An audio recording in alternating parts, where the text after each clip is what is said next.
The sun blazed down on the dusty plains as Blondie, Clint Eastwood, and Tuco staggered across the scorched earth, their boots dragging through the lifeless terrain.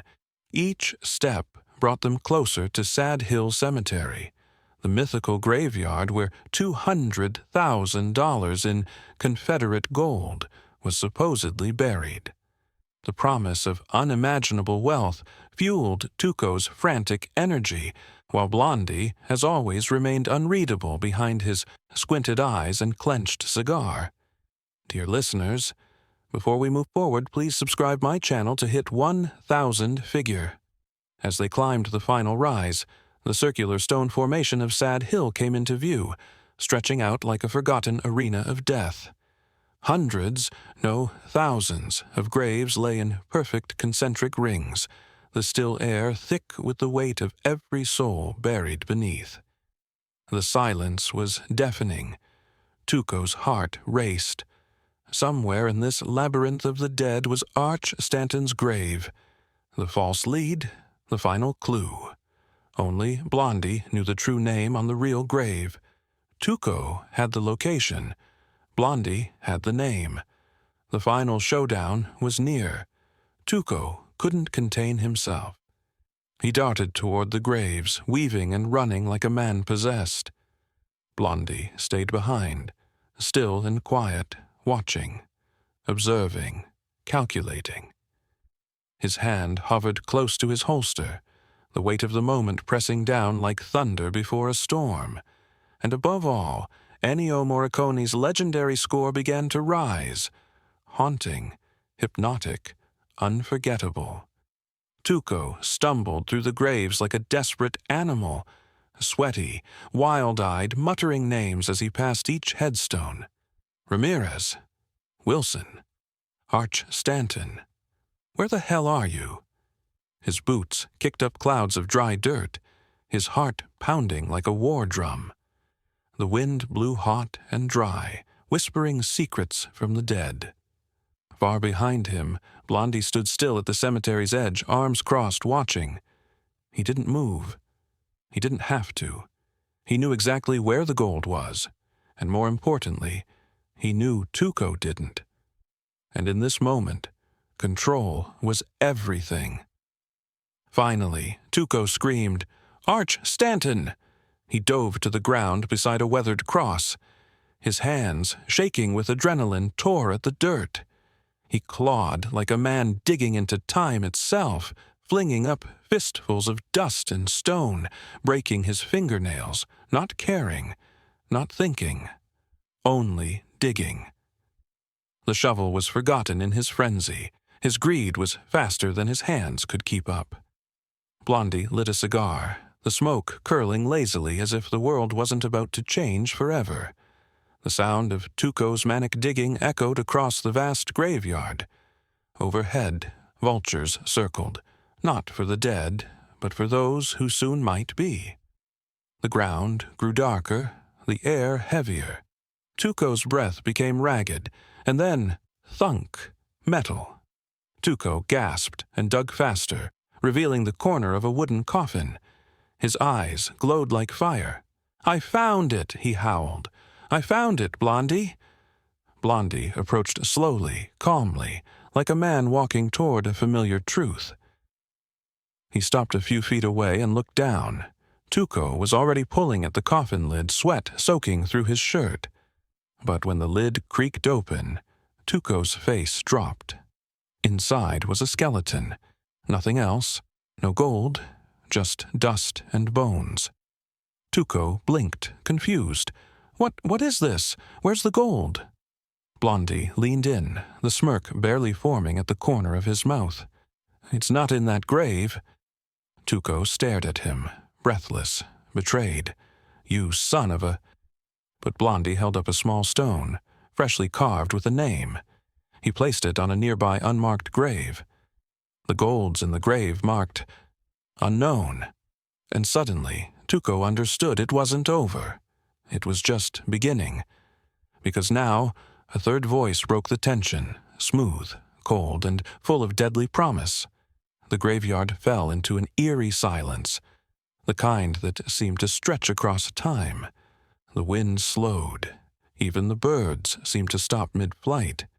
As Tuco stood frozen beside the wrong grave, still heaving from exhaustion and betrayal, a soft crunch of boots on gravel shattered the stillness. Blondie's head turned ever so slightly. From the edge of the cemetery, Angel Eyes emerged like a ghost conjured from vengeance and greed. He wasn't smiling. He never smiled. His hand hovered just inches above his holster as he walked slowly, deliberately, toward the center of the circular arena formed by the surrounding graves. The midday sun hung heavy and blinding above them, casting long shadows across the cracked earth. Blondie stepped forward, his spurs jingling like chimes of fate. He didn't look at Tuco. He didn't need to. Tuco slowly rose to his feet, brushing off the dirt, the weight of confusion and fear pressing down on his shoulders. He scanned both men, Blondie and Angel Eyes, knowing exactly what was coming. This wasn't just about gold anymore. This was about who would walk away alive. The three men stood in a perfect triangle, their eyes locked, bodies motionless but tense like coiled springs. The music, Ennio Morricone's haunting melody, swelled invisibly around them, filling the silence with a rising sense of doom. Each man watched the other's hands. No one blinked. No one breathed too loudly. Even the world seemed to pause, waiting for the moment when everything would explode.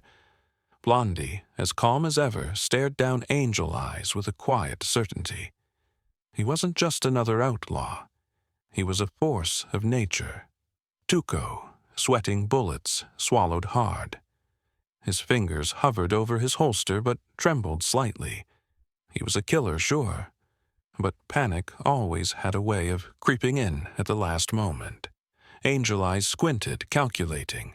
He knew this wasn't going to be easy. He was fast. He was deadly. But he also knew, deep in the part of his gut that had survived 1,000 shootouts, that Blondie was faster. Seconds passed like hours. And then, gunfire cracked through the still air like thunder. Dust flew. Birds exploded into the sky, and when the smoke cleared, only 2 men stood. The silence that followed was deafening. Angel Eyes lay motionless. His pistol dropped beside his limp hand, eyes still open in frozen disbelief. Blondie stood tall, smoke curling from the barrel of his revolver, his face unreadable beneath the wide brim of his hat. Tuco stared at the body, then at Blondie, his jaw slack, hands still hovering above his untouched pistol. He hadn't fired a single shot. Then, realization struck him like a slap. Tuco's hand dropped to his side, and he let out a breath he didn't realize he was holding. He turned sharply toward Blondie, fury bubbling up. "You set me up," he barked. "You unloaded my gun, didn't you?" Blondie didn't answer right away. He calmly walked over, holstered his revolver, and with one smooth motion, reached into his coat pocket and pulled out the slip of paper. The real name of the grave. The real location of the gold. He flicked it at Tuco. "Arch Stanton was a bluff," he said, almost amused. "Gold's in the grave beside it." Tuco's eyes widened. He scrambled toward the grave next to Arch Stanton's, his fingers clawing into the dirt. No pretense now, just desperate hunger. He dug like a madman, his nails breaking, sweat pouring, until finally the unmistakable clink of metal echoed beneath the soil. His laughter filled the graveyard, manic and childlike. He pulled out a wooden box, old, weathered, but solid, and threw it open. Gold. Stacks of it. More than either of them could ever carry alone. Tuco turned around, beaming. But Blondie was already at work again, this time with rope and a tree. "What are you doing now?" Tuco shouted, watching in disbelief as Blondie fashioned a noose and threw it over a hanging branch. Blondie's face remained cold, matter-of-fact. "You know what this is. You've worn it before." Tuco's joy turned to panic. "You can't be serious. We're partners, Blondie. We found it together." But Blondie wasn't interested in debating. He ordered Tuco into the noose and made him stand on the top of the unstable wooden cross of Arch Stanton's grave. Tuco, now balancing between life and death, yelled and cursed and pleaded all at once. Blondie took half the gold, tied it to his saddlebag, and walked away slowly, just as he had once before. Then, just as Tuco's knees began to buckle, a gunshot cracked the air, slicing the rope in two. Tuco dropped to the ground, alive but rattled. Blondie, already at a distance on horseback, turned slightly and raised his hand in a farewell gesture. That same old crooked smile played on his face, and like a ghost in the wind, he was gone again. As the sun began to set over the vast cemetery of Sad Hill, Tuco sat on the ground, laughing and swearing through clenched teeth. Dust clung to his face, sweat stained his shirt, and the cut rope still hung from his neck. But he was alive, and more than that, he was rich. Yet there was no comfort in his riches, not really. Blondie's final act was a masterstroke of justice, irony, and poetic cruelty. He hadn't killed Tuco. He'd done something far more lasting. He'd reminded Tuco that partnership with him always came at a price. The rope, the trickery, the half of the gold. It all reinforced who Blondie really was. Not a hero, not a villain, but something in between. A man with no name, yet a reputation that echoed louder than most. And Tuco, for all his antics, had to accept that truth. He'd been outwitted again by a man who said little, moved fast, and shot faster. The graveyard fell quiet once more. The Civil War battle they had tricked their way through was distant now. Cannon blasts no longer shook the ground. It was just Tuco, gold, and ghosts. Hundreds of tombstones around him, silent witnesses to greed, betrayal, and survival.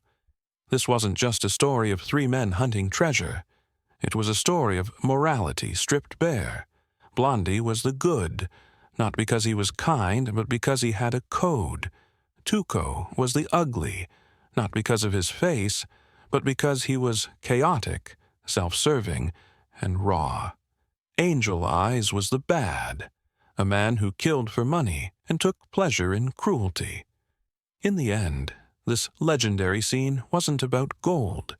It was about choices, about loyalty betrayed and tested, about how violence, greed, and wit collided under the heat of the desert sun. And only one man rode away, calm and composed, into the horizon.